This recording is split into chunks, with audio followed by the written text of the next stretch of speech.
Let's talk about recursion in C++. Now, recursion is a programming technique that naturally fits certain types of problems. An example is if you're searching for a file in a folder hierarchy, right?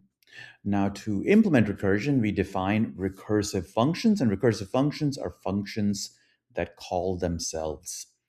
So let's take a look at an example, and we will use factorial as the quintessential example for using recursion and defining recursive functions. Now, you might recall from your math class, the definition of factorial is as follows, where we use this exclamation sign here, and n factorial is defined as 1 if n is 0, and for anything greater than 0, n factorial is n times n minus 1 factorial.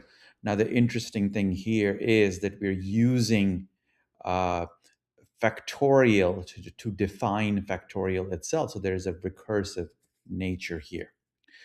Now, recursion has two parts. The first part is a stopping condition where you make no further recursive calls. So it's like a stopping point, and a value can simply be returned. So in this case here, this is a stopping condition where no recursive calls are made. And then you would have one or more recursive calls, the second part, where you're calling the function itself, but with a smaller problem space. So here we are using factorial again, but we're using with n minus 1. So the problem space is getting smaller and will keep on getting smaller till you finally reach 1, which is the stopping condition, right? So uh, let's look at what this might look like in C++. So here's my definition of factorial. Uh, Main here simply prompts you for a number and then calls this function factorial with that number. Factorial, here's the definition of factorial. And what you will notice is the definition of factorial, since we're using recursion, looks very much like the mathematical definition. So you have here the stopping condition or the base case, which if it is, less than one or one or 0 or 1, it returns 1. And otherwise, it returns n multiplied by a recursive call to factorial itself. All right. So if we were to run this, it would run like this. It'll prompt you for a number, and we'll print the result here. So again, we have noticed a couple of things. First, the definition, the C++ definition here looks very much like the mathematical definition, right? And also notice that the parameter here is decreased every call. So the problem space is getting smaller. A recursive call is made ultimately till you reach the base case. So let's look at what is happening by looking at the call tree. So suppose we call factorial here with 4, right? What's happening is ultimately it gets to a statement where it's returning, n here, which is 4, times a recursive call to factorial n minus 1, which is 3. And then it goes down to 2 and keeps on going down till it reaches the base case, at which point it can start returning. The functions now are not making any more recursive call and are now just returning a value.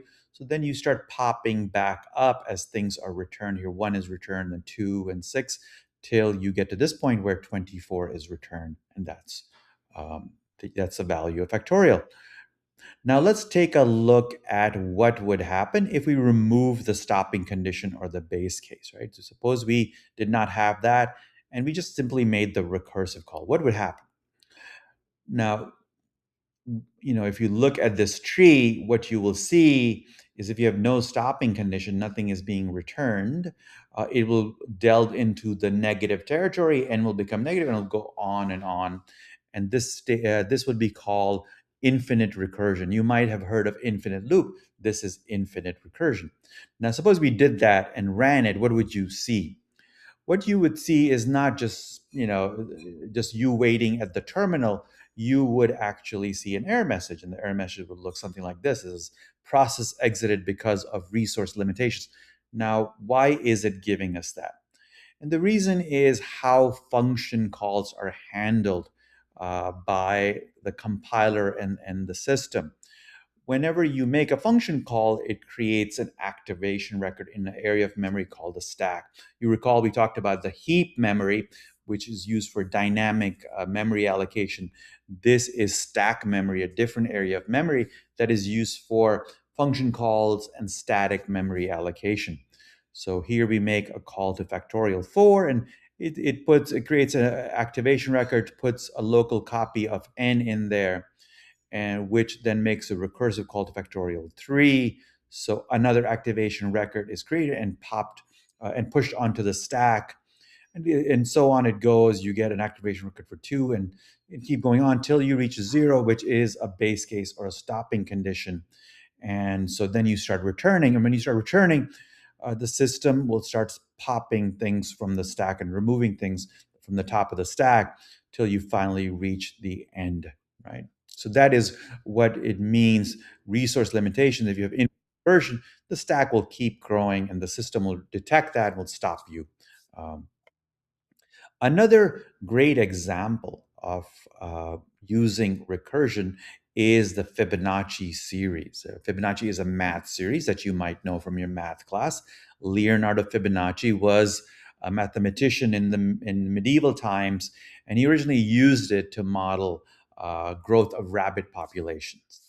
Suppose we have a function Fibonacci that takes an index, right? And so, how is it defined? So, mathematically, it's defined as follows. If the index is 0, it returns a 0. If the index is 1, it returns a 1. Otherwise, for anything higher, it is returns Fibonacci on index minus 1 plus index minus 2. So, if you were to, let's take a look at the actual series to help us understand this a bit better. At index 0, it's 0. At index 1, it's 1, which are kind of our stopping conditions or base cases. At anything higher, it is the sum of the last two numbers in the series, right? So here it is the sum of these two. The next one is sum of these two, and so on, right? Now, here we have two stopping conditions, one for 0 and one for 1. And we have two recursive calls, right? So it's a bit different from our earlier example. What would this look like in code? Again, our definition of Fibonacci will look very much like the mathematical definition. We can just use one if statement here because here in this case, if n is 0, it returns a 0. If n is 1, it returns a 1. So we can just say if n is less than or equal to 1, it returns n. And after that, it returns a calling Fibonacci recursively of n minus 1 and n minus 2. All right. If we were to run it, it would read a number and return the Fibonacci of that, right? So now let's take a look at the call tree for this example. And you'll notice here that if we call it for Fibonacci 4, it's going to fork off two branches, one for Fibonacci 3 and the other one for Fibonacci 2. Fibonacci 3, again, it forks off two branches and so on. So one thing you'll notice is a problem. The problem is there's a lot of waste. You'll see Fibonacci 1 getting called multiple times, Fibonacci 2 getting called multiple times. Now, as the index grows, there will be a lot more repetition here, a lot more waste. We can actually count the number of recursive calls and see how it grows. And I'll add a few things to our early example. I'll add a global variable called CNT to hold count. I will increment it every time fib is called. And I'll add a statement at the end of main to print the number of recursive calls, right? So this is a global variable here that will hold the total number of recursive calls we make. Now let's use this and see what happens. If we were to put in a 5 for index, we'll see 15 calls. For 10, we'll see 177. At 20, it grows to almost 22,000. and at 30 it grows to 2.6 to 2.7 million. At 40, the execution will take a long time and will grow to 300 and almost 300 million recursive calls, a very large number indeed. So recursion can become extremely inefficient if you are not careful. Now, one thing to note is any recursive implementation can be replaced by adding somewhat extra code with an iterative implementation. You can use a loop to replace recursion and have it be a lot more efficient. Now, a fun fact is, we do see recursion everywhere. Um, you might look at this symbol, it might remind you of the movie Inception, where they're dreaming within dreams and so on.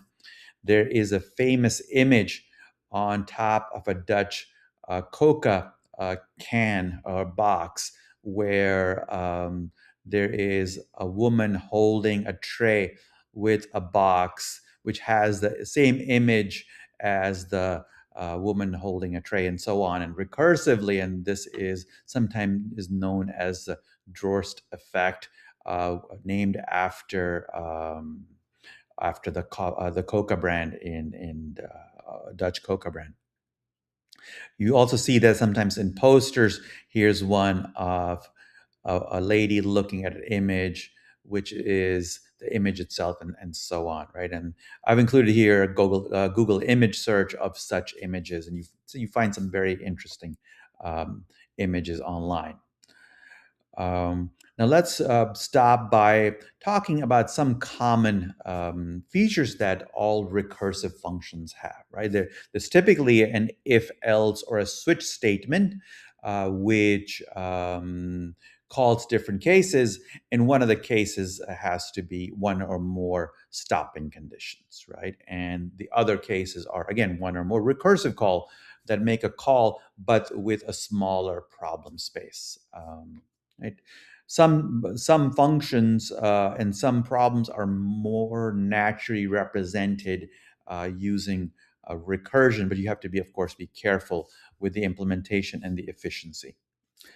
There are actually whole programming languages that are defined with recursion in mind. There is one called Lisp, which uses recursion as a fundamental part, right? And these types of languages are called functional programming languages. All right, so that has been our lesson on recursion.